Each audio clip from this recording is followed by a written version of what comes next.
עכשיו, בואו נלך רגע למה שהזכרנו הרמוניה ודיסהרמוניה. הרמוניה ודיסהרמוניה, אלה המפתחות. אפשר להגיד שלא צריך להיות פילוסופים גדולים או חכמים גדולים כדי בסופו של דבר להתנהל במציאות הזאת בצורה פשוטה, שתסב לנו את מה שאנחנו מחפשים, וזה שנה טובה ומתוקה. נכון? זה מה שאנחנו מאחלים, זה מה שאנשים אומרים. שתהיה לנו קצת נחת השנה הזאת, בצורה כזאת או אחרת. והתשובה היא מאוד פשוטה. אם אנחנו רוצים לרגע אחד להפוך את עצמנו למוזיקאים, אנחנו צריכים אוזן מוזיקלית, שתאזין לצלילים שאנחנו מקבלים מהחיים, ותזהה כל מקום שיש הרמוניה, צליל הרמוני, אנחנו מבינים שאנחנו בהלימה עם מה שאנחנו בוחרים ומה שאנחנו עושים, כדי לקבל את מה שאנחנו בסופו של דבר גם נהנה ממנו. לעומת זאת, אם אנחנו חווים דיסהרמוניה, אנחנו מבינים שאם היינו מנגנים, היינו פורטים על מיתר, שאנחנו צריכים לכוונן את המערכת, היינו צריכים לכוונן את המכשיר. בהקשר הזה שלנו, עם האנלוגיה המוזיקלית הזאת, אנחנו צריכים לכוונן את החיים.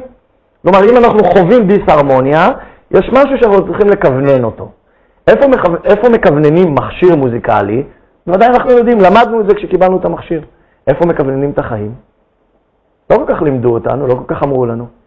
אנחנו מכווננים את החיים במערכת המחשבות שלנו, ואם נהיה יותר ממוקדים ונשאר רק במה שאנחנו במסלול שאנחנו סוללים, במיוחד כאן הערב, אנחנו מכווננים את החיים שלנו במערכת הזיכרון שלנו. במילים אחרות, אם זיכרון זה סיפור שאנחנו מספרים לעצמנו מי אנחנו, אז אם אנחנו יכולים לשנות את הסיפור הזה, או לשנות את הזיכרון הזה, אנחנו משנים את כל ההסתכלות שלנו על החיים, על העולם. ואני יודע שעכשיו כל הטכנולוגים, עם הטכנולוגיות, ה-X וה-Y'יות, שעוסקים בנושא הזה של נרטיב, של שינוי תמונה, של שינוי תמונת דמיון, של דמיון מודרך, ועוד כל מיני שיטות כאלה ואחרות שנאספו מכאן ומשם, מוחאים כפיים ואומרים, הנה, הרמנו להם להנחתה, אתם רואים למה צריך לבוא לקורס הזה, לקורס ההוא. יכול להיות, א' זה טוב שיש טכניקות, וזה מצוין להשתמש בהם. אבל אנחנו, הערב, כשאנחנו מדברים בערב השנה החדשה, רוצים טיפה, אם אפשר, להיכנס קצת יותר לעומק. ולשאול את עצמנו, האם יש חוקיות במשברים? והתשובה מסתבר שיש. זה יפה לבדוק את זה, יפה לשמוע על זה, אחר כך לבדוק את זה ולבחון את זה בחיים באופן אישי, כל אחת ואחד. מסתבר שיש לנו פחות או יותר ארכיטיפית 3 סוגי משברים. אם תבדקו, אתם תראו שאתם מסתובבים מסביב לעניין הזה. סוג אחד, ואני מונה אותם לפי סדר המפגש איתנו, כמו שאני מצייר כרגע עם היד. כלומר, המפגש הראשוני, הגדר הרחוקה ביותר שאומרת לי, כאן אתה לא תוכל להמשיך לעבור, זה המשבר מסוג ראשון, וזה משבר הכסף. המשברים שהם הישרדותיים, שהם הקיום, שהמייצג שלהם זה כסף.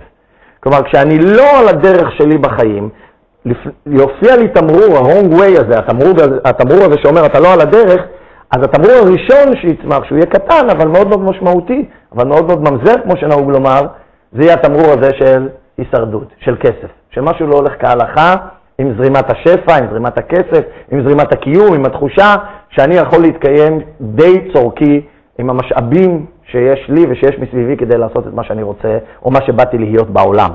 אז זה הראשון, המשבר הראשון. המשבר השני, כשאני לא מקשיב לתמרור הזה, כשאני ממשיך לנסוע ומתעלם מהשוטר או מהתמרור שאומר לי את המשבר הזה, הוא יהיה משבר שהנושא שלו יהיה מערכות יחסים. זה כבר יותר רחב, זה כבר יותר עמוק, זה כבר יותר גורם לנו להרהורים, וזה גם כבר יותר קשה לשנות. כל מי שהתמודד אי פעם עם דברים מסוימים, משברים מסוימים, ועשה לעצמו איזה מיון בראש, יודע שהאמירה הקלישאית כביכול שאומרת, זה סך הכל כסף, היא לא כל כך רחוקה מהמציאות.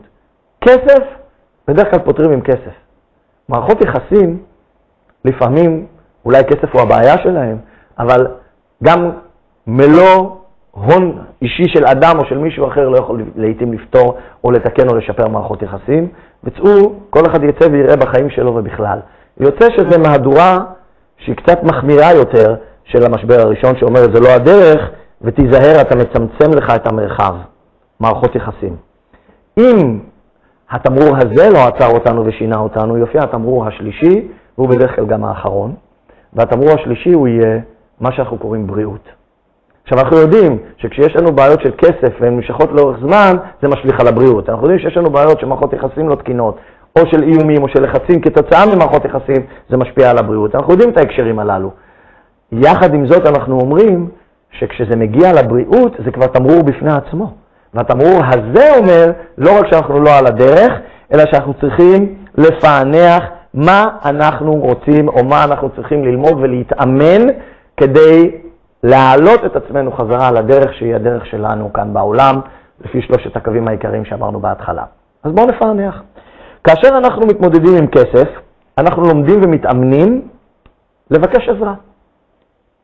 יש סיפורים מפה עד להודעה חדשה, עד כמה אנשים מכניסים את עצמם או נכנסים או נמצאים במצבים כלכליים קשים שהם חושבים שזה סוף העולם, שכל הסביבה מסביבם תמהה איך הם הגיעו לאן שהם הגיעו, לעתים פתרונות קיצוניים או מעשים קיצוניים, שכל אחד אומר ונתעלם לרגע מאלה שאומרים רק כמס שפתיים, אלא אומרים באמת בתוך מהות אמיתית, אילו רק היו פונים אלינו, ב5 דקות היינו עוזרים להם לפתור את העניין, או לפחות להסתייע ולצאת מהמקום שבו הם נמצאים.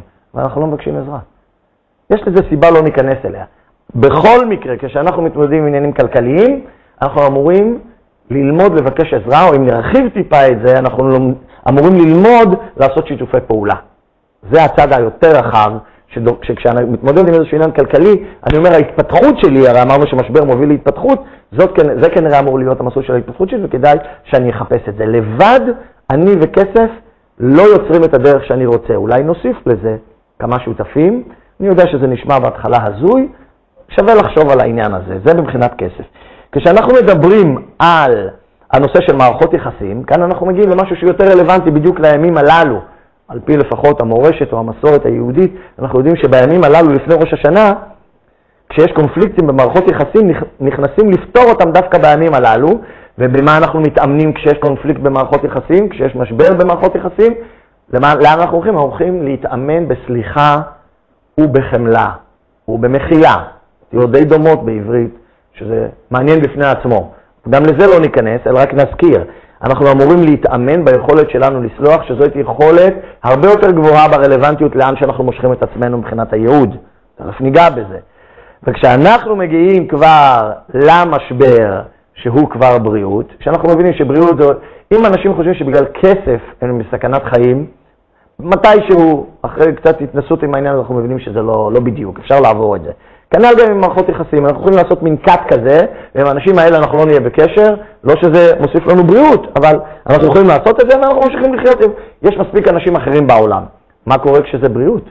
עם בריאות, הפתרון של קאט, כמה שהוא יישמע ציני וכואב, הוא לא כל כך פתרון מוצלח לנו, כי הוא משאיר אותנו קטועים, תרתי משמע בקאט. אז אי אפשר לעשות קאט עם העניין הזה, זאת אומרת, אפשר לעשות קאט, אבל לא זה הפתרון. אם כך אנחנו צריכים להתייחס למערכת השלמה, לפתרון שלם, שישאיר אותנו בחיים ויחזיר לנו את הבריאות. מה אנחנו באים להתאמן? אנחנו באים להתאמן כשאנחנו עוסקים בנושא הזה, אנחנו אמורים להתאמן בחיבור מחדש לחיים. וכאן אני רוצה להוסיף, זה לא חיבור חדש לחיים.